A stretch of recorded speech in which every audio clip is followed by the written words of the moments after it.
السلام عليكم ورحمة الله وبركاته. بسم الله الرحمن الرحيم. الحمد لله رب العالمين، والعاقبة للمتقين، ولا عدوان إلا على الظالمين. وأشهد أن لا إله إلا الله ولي الصالحين، وأشهد أن سيدنا محمد وعلى آله وصحبه ومن تبعهم بإحسان إلى يوم الدين. أما بعد. Ndugu Islam, shukrani zote namrejeshea Allah subhanahu wa ta'ala, ambaye kwamba kwa nguvu zake na uwezo wake na utukufu wake ametujalia kubahatika kuwa miongoni mwa waliopata mwezi mtukufu kama huu wa Ramadhani, na kuweza kubahatika kupata na kulifikia hili 10 la mwisho la mwezi wa Ramadhani, kwani kuna wengi ambao kwamba tulikuwa pamoja nao katika Ramadhani ya mwaka jana, tulikuwa pamoja nao katika Ramadhani ya mwaka hii, lakini kufikia wakati kama huu wengine wametangulia mbele zake Allah subhanahu wa ta'ala, na wengine ni wagonjwa majumbani, ni wagonjwa mahospitalini, na wao vile vile walikuwa na hamu ya kuwa watapata masiku kama haya wakiwa na afya zao, ili waweze kutekeleza toa ya Allah subhanahu wa ta'ala. Lakini kwa amri ya Allah subhanahu wa ta'ala hawakuweza kubahatika kuyapata masiku kama haya. Tukiwa ni wenye kuendelea katika kukumbushana katika mambo ya kheri, kuna suala ambalo kwamba ni katika masala ya kheri kubwa, ni masala ya umuhimu mkubwa, lakini leo hii limekuwa ni jambo ambalo kwamba limepuuzwa. Tunakusudia kukumbushana kuhusiana na fadhila za kuwafanyia wema wazazi na vile vile kuunga kizazi, birrul walidaini, kuwafanyia wema wazazi na vile vile kuunga kizazi. Manake leo katika ulimwengu ambao kwamba tunaishi, wengi katika wazazi wanalia, wengi katika wazazi wanateseka kwa ajili ya kufunjiwa zile haki zao, na wengi katika watu ambao kwamba wana uhusiano wa kijamaa, wana uhusiano wa kifamilia, wamekuwa wanaketi bila kuelewana, na hili kama tulivyoona linaleta hasara ambayo kwamba ni kubwa katika maisha yetu ya dunia na vile vile kesho akhera.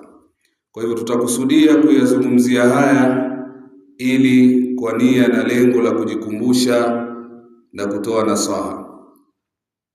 Allah subhanahu wa ta'ala ndani ya suratul Nisa aya ya 36, sura ya 4 suratul Nisa aya ya 36, Allah subhanahu wa ta'ala asema hivi: wa'budu Allaha wa la tushriku bihi shay'an wa bil walidayni ihsanan wa bidhil qurba wal yatama wal masakin wal jari dhil qurba wal jari al junubi was sahibi bil janbi wa ibn as-sabil wa ma malakat aymanukum.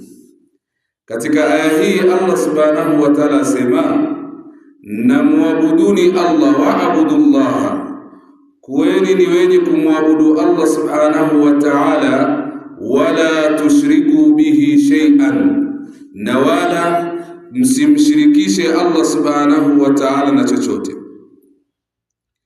wa bil walidaini ihsana, na wafanyieni ihsan, na wafanyieni wema wazazi wawili, wa bidhil qurba, na jamaa wa karibu, wal yatama, na mayatima, wal masakini, na maskini, wal jari dhil qurba wal jari al junub, na jirani mwenye ujamaa, yani jirani wa karibu ambao kwamba ni jirani na vile vile ana sifa ya ujamaa, na jirani wa karibu na jirani wa mbali,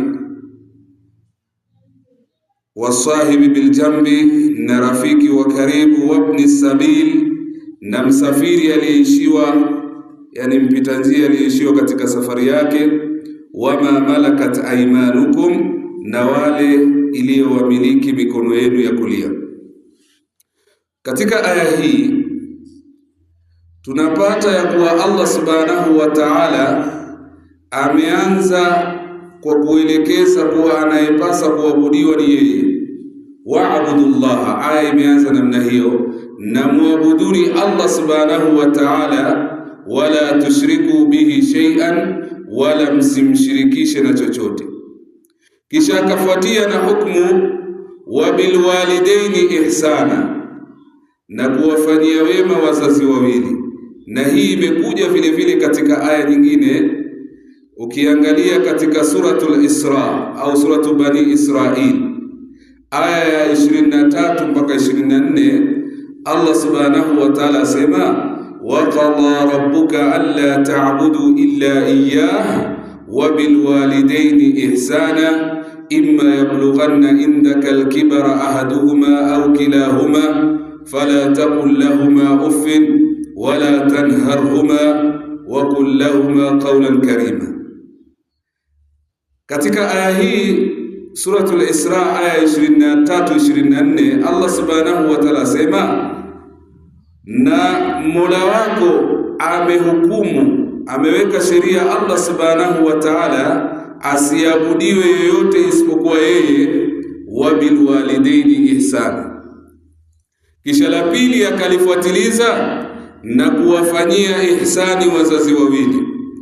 Sasa angalia katika aya ya suratul Nisa na aya hii ya suratu Bani Israil, unakuta kuwa Allah subhanahu wa ta'ala baada ya kuelekeza kuwa aabudiwe yeye, baada ya kuweka hukumu kuwa anayepasa kuabudiwa yeye ni yeye peke yake na asishirikishwe na chochote au na yeyote, kisha akafuatiliza wa bil walidaini ihsana. Katika aya zote mbili akafuatiliza, na vile vile ni hukumu kuwafanyia wema wazazi wawili. Kama hili litaonesha lolote, basi litakuwa linaonesha umuhimu na nafasi ya kuwafanyia wema wazazi wawili. Angalia tena Allah subhanahu wa ta'ala ndani ya suratul Luqman aya ya 14, Allah subhanahu wa ta'ala sema, wa wasaina al-insana biwalidayhi, na tumemuhusia huyu mwanadamu, tumempa wasia huyu mwanadamu kuwafanyia nini? Kuwafanyia ihsani wazazi wake. Mama yake ameibeba mimba yake wahnan ala wahn, ameibeba mimba yake kwa udhaifu juu ya udhaifu, wa fisaluhu fi amain, na akawa ni mwenye kumwachisha, yani akawa ni mwenye kumwacha kumnyonyesha kwa baada ya nini? Ya miaka miwili. Anishkuru li, kisha Allah subhanahu wa ta'ala sema ya kwamba unishukuru mimi, yani tumshukuru Allah subhanahu wa ta'ala, wali walidayka, na uwashukuru wazazi wako. Aya hizi zinaonesha uzito ya wazazi. Hata ukiendelea katika 24 katika suratul Isra, Allah asema,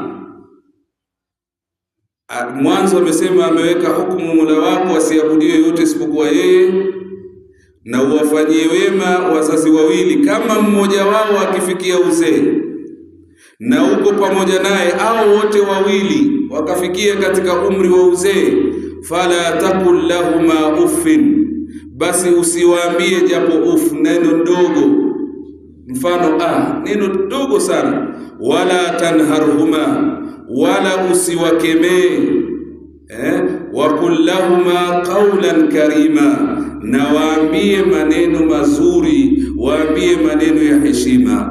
Wakhfid lahuma janaha dhulli min arrahmati wa qur rabbi irhamhuma kama rabbayani saghira, na wainamishie bawa la unyenyekevu, yani kana wao kwa unyenyekevu, kwa heshima ya hali ya juu, kwa huruma, na uwaombe dua useme, Mola wangu warehemu wazazi wangu kama hawa, kama walivyonilea udogoni mwangu. Kwa hivyo hapa Allah subhanahu wa ta'ala ametuelekeza na akatuonesha katika aya kama hizi umuhimu na nafasi ya wazazi. Tumwangalie bwana Mtume Muhammad sallallahu alaihi wasallam. Angalia katika aya imekuja hata usiwaambie leo tumefikia kiwango mtu kujiona kuwa yeye amekuwa mkubwa na mtukana mzazi wake. Leo imefikia kiwango watu wawapiga wazazi wao. Leo imefika kiwango kwa ajili ya mali watu wamefikia kiwango ya kuwaua mpaka wazazi wao. Sasa hii inasababisha laana, ndugu zangu. Angalia Mtume sallallahu alaihi wasallam katika hadithi ambayo mpokelewa na Abdullah bin Mas'ud, radhi za Allah ziwe pamoja naye, asema sa'altu an-nabi, nilimuuliza Mtume sallallahu alaihi wasallam, ayyul amali ahabbu ila Allah. Alimuuliza huyu sahaba Abdullah bin Mas'ud, amemuuliza Mtume sallallahu alaihi wasallam, ni amali gani inayopendeza zaidi mbele zake Allah subhanahu wa ta'ala? Amali ambayo kwamba sio inapendeza zaidi mbele zake Allah subhanahu wa ta'ala.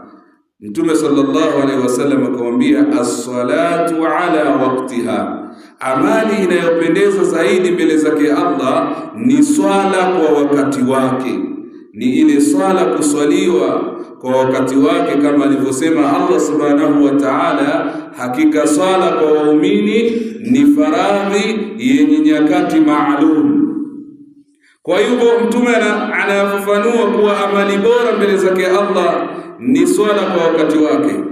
Qultu, kisha Abdullah bin Mas'ud asema, kisha nikauliza, thumma ayi, kisha ipi baada hiyo? Akasema Mtume sallallahu alaihi wasallam, birrul walidaini, ni kuwafanyia wema wazazi. Qultu, asema nikaendelea kusema, kisha ipi?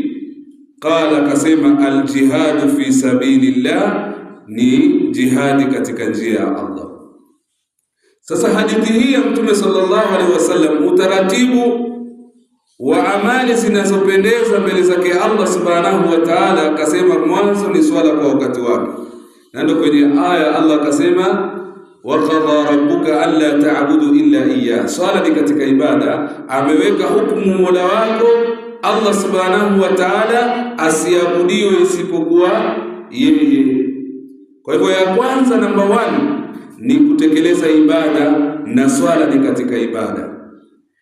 Kisha Mtume sallallahu alaihi wasallam akasema kuwafanyia wema wazazi wawili. Ukirudi katika aya imekuja wabil walidaini ihsana, na kuwafanyia wema wazazi wawili. Kwa hivyo maneno ya Mtume sallallahu alaihi wasallam hayakuenda kinyume na maneno yake Allah subhanahu wa ta'ala. Amali inayopendeza mbele zake Allah ni kwanza kutekeleza swala kwa wakati wake ambao kwamba ni ibada, na pili kuwafanyia ihsan wazazi wawili.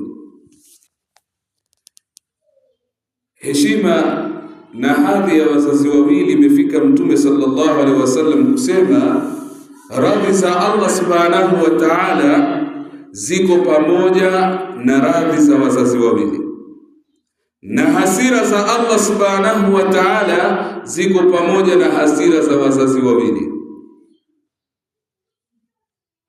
Radhi za Allah ziko pamoja na radhi za wazazi wawili, na hasira za Allah subhanahu wa ta'ala ziko pamoja na hasira za wazazi wawili. Ukitaka kumridhisha Allah subhanahu wa ta'ala, kuzipata radhi zake kwa kutekeleza ibada zake, vile vile kwa kufanya heshima kwa wazazi. Aweza mtu akafikiria kuwa mimi sasa nina uwezo, naweza kumlipa mzazi wangu, niambie watu wamefika kiwango cha kumwambia mzazi, wewe sasa nipatie budget ya kila kitu ambacho kwamba ulitumia juu yangu mimi nitakulipa. Unaweza ukamlipa usingizi wake aliokosa kwa ajili yako. Huyu mama miezi 9 amekosa kutumia vitu alivyokuwa akivipenda kwa ajili yako, utamlipa na pesa kiwango gani? Ndio maana katika hadithi ya Abi Huraira asema Mtume sallallahu alaihi wasallam, la yajzi waladun walidan illa an yajidahu mamlukan fayashtarihu fayu'tiqahu. Asema Mtume sallallahu alaihi wasallam, mtu hawezi kumlipa mzazi wake, hawezi mtu kumlipa mzazi wake isipokuwa kama atamkuta amemkuta mzazi wake alikuwa ni slave, ni mtumwa, alafu yeye akamnunua akamwacha huru. Kidogo ndio inakaribia kama unaelekea kumlipa. Lakini Mtume anza kwa kusema mtu hawezi kumlipa yule mzazi wake yale aliyomfanyia. Leo hata mtu mzazi akiwa mzee amezeeka, ukimwangalia afanye yale uliyokuwa ukimfanyia ukiwa mdogo, pengine amefikia umri anasahau, amefikia umri haja zake anajiendea pale, kwa haraka wengi watawachukua wapeleke katika nyumba za wazee ama wawaandikie watu wa kuwashughulikia. Hii ni yule ambaye kwamba amefanya, anaona kidogo ako na imani kidogo, lakini dua yake ni tofauti na dua ya mzazi alipokuwa yeye katika hali ya udhaifu.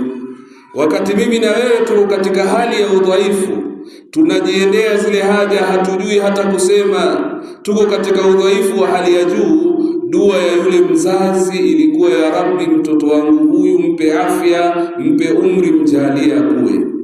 Leo mtu anaangalia wazazi wake, asema ya Rabbi wapumzishe hawa. Sasa hapa kuna yaweza kulipika kweli? Haiwezi. Ndio siku mmoja katika watu wema asema alikuwa ameketi na mtoto wake. Sasa huyu mtoto ashakuwa mtu mzima, lakini mtoto kwa mzazi anabaki kuwa nini? Anabaki kuwa mtoto. Sasa ameketi na yule kijana wake katika bustani, yeye ameshakuwa mzee, akamfanyia mtihani. Kukaja ndege pale. Huyu ni mzee sasa, ashakuwa mzee kabisa, na huyu kijana wake ashakuwa mtu mzima. Palipokuja ndege pale, huyu mzee akawa anamuuliza kijana wake, ni nini hii? Yule kijana anamwambia huyu ni ndege. Wanaketi kidogo tena, anamuuliza hii nini? Anamwambia huyu baba, huyu ndege. Akamuuliza tena hii nini? Anamwambia ndege. Lakini sasa namna anapozidi kumuuliza ndo namna ambayo kwamba huyu kijana anamjibu, lakini hasira inafanya nini? Inampanda. Baba, si nimekwambia ni ndege? Sasa akataka kumfunza, akamwambia wakati ulipokuwa mtoto mdogo nilikuwa pamoja na wewe katika bustani kama hii, hivi tulivyokaa, na likatokea hivi, lakini kila mara ulivyokuwa ukiniuliza nini hii, mtoto saa zingine anakuuliza mara mingi kitu moja ile, nilikuwa na kujibu kwa mahaba. Leo mimi nimekuuliza mara 3, umeshapandisha nini? Umeshapandisha hasira. Sasa mzazi, ndugu zangu, ana thamani kubwa ambayo kwamba mimi na wewe hatuwezi kumlipa tukasema sasa nimelipa deni.